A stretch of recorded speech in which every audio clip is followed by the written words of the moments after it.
السلام علیکم ورحمۃ اللہ۔ میرا نام محمد سالم سلطان ہے۔ تو آج کا جو ہمارا ٹاپک ہے وہ ہے ہسٹری آف ریفریجریشن، یعنی کہ ریفریجریشن کی تاریخ۔ ریفریجریشن کی تاریخ کی بنیاد کیسے بنی، تو کس طرح سے ریفریجریشن کے ہنر کی بنیاد پڑی، اس کے ریلیٹڈ ہم آج بحث کریں گے۔ تو قدیم زمانے کے جو لوگ تھے اپنے روزمرہ کی زندگی سے بچنے والی خوراک جو ہوتی تھی اس کو محفوظ کرنے کے لیے بڑا مسئلہ پیش آتا تھا۔ تو اس کے لیے پھر جو لوگ تھے وہ مختلف طریقے جو ہے اختیار کرتے تھے، یعنی کہ گوشت کو خشک کر لینا، جیسے گوشت کو سوڑ دینا۔ تو سوڑنے کا مطلب یہ ہوتا ہے کہ گوشت کے اندر کا جو پانی ہے وہ خشک کر دینا۔ تو اس کے علاوہ جو تھا کہ گوشت یا مچھلی وغیرہ کو نمک لگا کر بھی محفوظ کیا جاتا تھا، یا دھوپ وغیرہ میں خشک کر لیتے تھے۔ یا اس کے علاوہ رومیوں نے 4000 سال قبل مسیح جو ہے نا، اس کے ریلیٹڈ انہوں نے تحقیق کی کہ نمک کے ساتھ کچھ اور مسالہ جات شامل کر کے گوشت کو لگا کر محفوظ کرنے کا جو ہے طریقہ دریافت کیا۔ تو اس طرح سے مختلف طریقے تھے جن کے تھرو جو ہے جلد خراب ہو جانے والی جو اشیاء ہیں ان کو محفوظ کرنے کا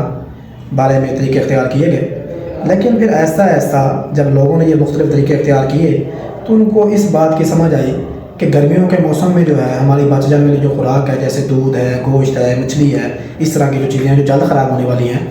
ان کے خراب ہونے کی جو وجہ ہے وہ یہ ہے کہ گرمیوں کے موسم میں جب ہم ان چیزوں کو سٹور کرتے ہیں تو وہ جلد خراب ہو جاتی ہیں، لیکن جب سردیوں کا موسم آتا ہے تو ان کا جو سٹوریج ٹائم ہے وہ بڑھ جاتا ہے، مطلب وہ زیادہ عرصہ تک محفوظ رہتی ہیں۔ تو اس طرح سے ان کو یہ معلوم ہوا کہ اس کی وجہ جو ہے نا وہ گرمی ہے۔ تو گرمی کے بارے میں جب انہوں نے سوچا، ان کو اس بار کی سوچ پڑی کہ جو ہماری چیزیں جلد خراب ہو رہی ہیں وہ گرمی کی وجہ سے ہو رہی ہیں، تو پھر انہوں نے گرمیوں کے موسم میں دور دراز کے مقام سے برف لا کر اس کی مدد سے مصنوعی ٹھنڈک پیدا کر کے چیزوں کو محفوظ کرنے کا طریقہ دریافت کیا۔ اب وہ جو تھا دور دراز سے وہ برف لے کر آتے تھے۔ اب آپ کو جیسے پتہ ہی ہے کہ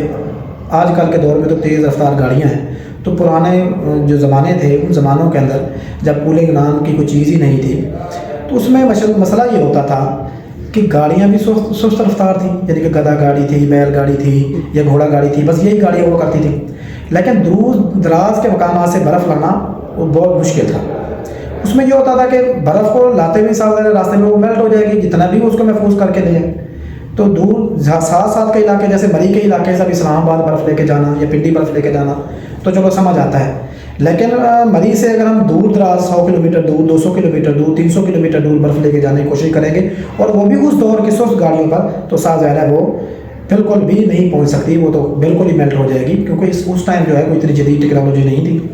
تو آج کل تو ہماری جو گاڑیاں ہیں وہ انسولیٹڈ ہیں، جیسے ہم دیکھتے ہیں کہ واز کمپنی کی، مورس کمپنی کی گاڑیاں جو ہیں، ایک تو ان کے اندر جو ہے نا مصنوعی ٹھنڈک پیدا کی گئی ہے، اور دوسرا جو ہے کہ وہ مکمل طور پر انسولیٹڈ ہے۔ جب اس کے اندر کوئی چیز فریز کر ہم اسٹور کرتے ہیں تو وہ تقریباً اس ٹمپریچر پر اسٹور ہی رہتی ہے اور اپنی اصلی حالت میں ہی رہتی ہے، جیسے آئس کریم والی ہے تو آئس کریم وغیرہ جو ہے نا میلٹ نہیں ہوتی۔ تو انہوں نے برف کو جو ہے دور دراز کے مقامات سے لا کر زمین کے اندر گڑھے کھود کر برف کو اس میں اسٹور کر کے اس میں اپنی چیزیں جو ہے محفوظ کرنا شروع کر دی۔ لیکن اس میں مسئلہ یہ آتا تھا کہ زمین کے اندر جب وہ برف کو ڈالتے تھے تو زمین کا تہ کے اندر جتنا بھی ہم جائیں گے تو ٹمپریچر جو ہے وہ تقریباً گرمیوں کے موسم میں دیکھا جائے تو جو ہیٹ ہماری ہوتی ہے وہ زمین کے اوپر جب افیکٹ تو کرتی ہے نا، اس سے ٹمپریچر تو اپ ہوتا ہے زمین کے اندر تہ میں گہرائی تک، تو اس سے ٹمپریچر اپ ہوتا تھا، اور جو پانی وغیرہ جو برف میلٹ ہوتی تھی وہ پانی زمین میں جذب ہو جاتا تھا، تو وہ برف زیادہ دن تک اسٹور نہیں کی جا سکتی تھی۔ پھر انہوں نے جب اس چیز کو دیکھا کہ برف ہماری جلدی میلٹ ہو جاتی ہے اور ضائع ہو جاتی ہے، تو انہوں نے پھر آئس باکس بنائے، لکڑی کے باکس بنائے جن کو آئس باکس کا نام دیا۔ اس کے اندر وہ برف کو اسٹور کرتے تھے، تو پھر برف جو تھی آئس باکس کے اندر، کیونکہ جیسے پرانے زمانے میں بھی آپ کو پتہ ہی ہے کہ بوٹس وغیرہ ہوئی کرتی تھی، کشتیاں وغیرہ، تو اس میں دریاؤں کے اندر چلتی تھی، سمندر میں چلتی تھی، تو پانی وغیرہ تو انٹر نہیں ہوتا تھا، اتنی ٹیکنالوجی تو تھی کہ وہ اس کی لیکیج وغیرہ کو بند کر لیتے تھے۔ تو لکڑی کو جو باکس بنایا گیا ساتھ ان کی لیکیج وغیرہ بند کی گئی، تو برف جو تھی میلٹ ہو کر جب پانی بن جاتی ہے پانی بھی کافی دنوں تک ٹھنڈا رہتا تھا۔ تو اس سے پھر یہ ہوتا تھا کہ اس میں وہ اپنی چیزیں جو ہیں محفوظ کر سکتے تھے، جیسے پانی، ٹھنڈے پانی میں کوئی اسٹول وغیرہ رکھ کر یا کوئی بھی ریک وغیرہ سسٹم بنا کر اس میں وہ اپنی چیزیں جو ہے اسٹور کر لیتے تھے تاکہ وہ پانی میں نہ ڈوبیں، لیکن یہ ہے کہ وہ اس کی پانی کی ٹھنڈک جو ہے وہ ان پر افیکٹ کرے۔ تو حرارت جو ہے آپ کو جیسے پتہ ہی ہے کہ حرارت ہمیشہ گرم جسم سے ٹھنڈے جسم کی طرف حرکت کرتی ہے، تو ٹھنڈا پانی کہیں پر ہو یا کہیں پر برف ہو تو چیزوں کی ہیٹ آٹومیٹک خود بخود ہی اس طرف حرکت کرنا شروع کر دیتی ہے اور چیزیں جو ہے خود ٹھنڈی ہو جاتی ہیں، اور اپنی ہیٹ جو ہے وہ اسی اصول کے تحت کہ حرارت ہمیشہ گرم جسم سے ٹھنڈے جسم کی طرف حرکت کرتی ہے تو حرارت جو ہے وہ برف میں یا پانی میں منتقل ہوتی رہتی ہے، کیونکہ اس کا ٹمپریچر جو ہے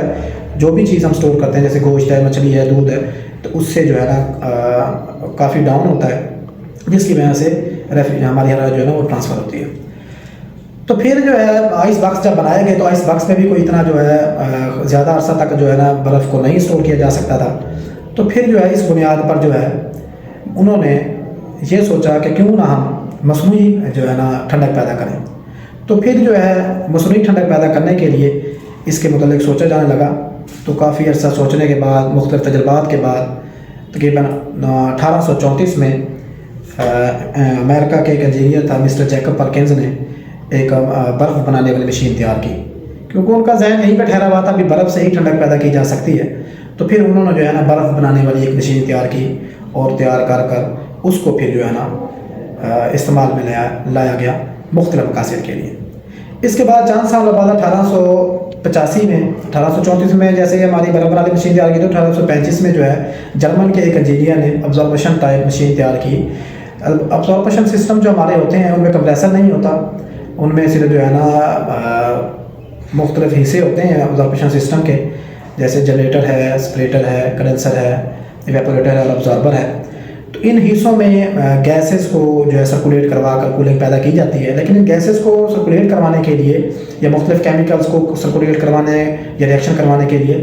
جو ہے مختلف حصے بنے ہوئے ہوتے ہیں، لیکن سرکولیٹ کروانے کے لیے جو ہمارا جنریٹر حصہ ہوتا ہے اس کو ہیٹ جب دیتے ہیں تو ہمارا جو بھی محلول ہوتا ہے وہ ہیٹ کو آبزرو کر کے فوراً بخار میں تبدیل ہوتا ہے اور آگے سرکولیٹ کرنا شروع کر دیتا ہے، جس سے پورے سائیکل میں جو ہے سرکولیشن شروع ہو جاتی ہے اور کولنگ کا عمل شروع ہو جاتا ہے۔ تو امریکہ کے جرمنی کے ایک انجینئر نے 1885 میں ابزارپشن ٹائپ مشین تیار کی، اس سے اس نے جو ہے مصنوعی ٹھنڈک پیدا کرنے کا عمل دریافت کیا۔ اس سے پھر مصنوعی ٹھنڈک پیدا ہوئی اور پھر جو ہے اس کو استعمال کرنے کے ساتھ ساتھ مزید اس کے بارے میں جو پہلا ریفریجریٹر ہے وہ 1918 میں امریکہ کی ایک کمپنی کیلوینیٹر نے جو ہے نا تیار کیا۔ 1918 میں جو پہلا ریفریجریٹر تیار کیا گیا بس وہ ریفریجریٹر تھا، لیکن اس میں یہ ہوتا تھا کہ کولنگ مستقل چلنے سے یا کم چلنے سے یا زیادہ چلنے سے وہ کولنگ جتنی ہم ٹمپریچر چاہتے تھے ہمیں وہ نہیں مل سکتا تھا، لیکن یہ ہوتا ہے کہ وہ خود بخود اس کو جا کر دیکھنا پڑتا تھا۔ جیسے آج کل ہمارے ریفریجریٹر آٹومیٹک ہیں، ہم نے تھرموسٹیٹ کو سلیکٹ کیا اور جتنا ٹمپریچر چاہتے ہیں اتنا ٹمپریچر ہمیں مل جاتا ہے، اور کیبن ہمارے پاس علیحدہ بنے ہوئے ہیں، جیسے اوپر والے کیبن میں ہم چیزوں کو فریز کرتے ہیں اور نیچے والے کیبن میں ہم صرف چیزوں کو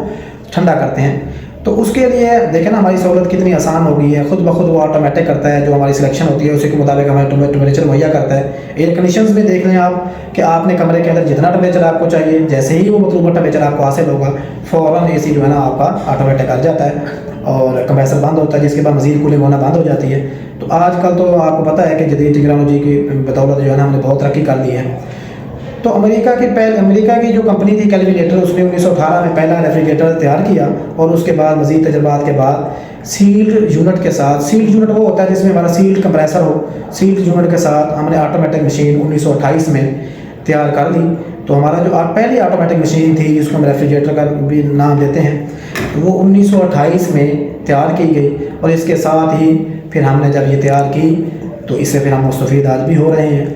اور اس کے بعد جب ہم نے یہ گھریلو مقاصد کے لیے ایک ریفریجریٹر تیار کر لیا جس کو مکمل ہم نے آٹومیٹک بنایا اور سیلڈ بنایا، اور اس میں ہماری جو ہے باہر کی حرارت جو ہے نا اس کی چیزوں کے اوپر افیکٹ نہیں کرتی تھی اور اندر کی کولنگ جو ہے اسٹور رہتی تھی، باہر ضائع نہیں ہوتی تھی، کیونکہ مکمل ہم نے سیلڈ بنائی کمپریسر کے لحاظ سے بھی اور باڈی کے لحاظ سے بھی۔ تو اس کے بعد پھر ہم نے سوچا کیوں نہ کہ اسی کو ہم کمرشل مقاصد کے لیے بھی یوز کریں۔ تو ڈومیسٹک مقاصد کے بعد پھر ہم نے اس کو کمرشل مقاصد کے لیے بھی مختلف مشینیں، مختلف کیبنٹس، مختلف سسٹم تیار کرنا شروع کیے جس کو ہم کمرشل مقاصد کے لیے استعمال کرنا شروع کیا، اور کچھ عرصے کے بعد پھر جو ہے نا ہم نے اس کو اپنے ایئر کنڈیشننگ کے لیے، گھر کے ماحول کو بھی آرام دہ بنانے کے لیے اور اپنے سفر کو بھی آرام دہ بنانے کے لیے ہم نے مختلف جو ہے اس کے اوپر ورک کیا، اور ورک کرنے کے بعد ہم نے مختلف جو ہے سسٹم تیار کیے۔ آج آپ دیکھ رہے ہیں کہ آپ کا سفر بھی آرام دہ ہے اور آپ کا گھر کے اندر جو رومز ہمارے ہیں وہ بھی ایئر کنڈیشنز ہیں، وہ بھی آرام دہ ہیں، اور اس کے علاوہ جو ہے ہمارا تمام خوراک بھی آسانی سے ہم اسٹور اور محفوظ کر سکتے ہیں۔ تو اس طرح سے ہماری ریفریجریشن کی جو ہے نا وہ تاریخ کی جو ہے نا بنیاد پڑی۔ تو پھر جو ہے نا لوگوں کی سوچ کے بدولت یہ دیکھا گیا کہ حرارت جو ہے اسی کی وجہ سے، ٹمپریچر کی وجہ سے، گرمی کی وجہ سے ہماری چیزیں خراب ہوتی ہیں۔ تو پھر ہم نے یہ جو ہے نا یہ ایسا ایسا جو ہے ورک کر کر یہ مختلف آٹومیٹک مشینری آٹومیٹک ریفریجریشن ایک مشین یونٹ تیار کیے جس سے ہم آج مستفید ہو رہے ہیں. ٹھیک ہے جی، جزاک اللہ.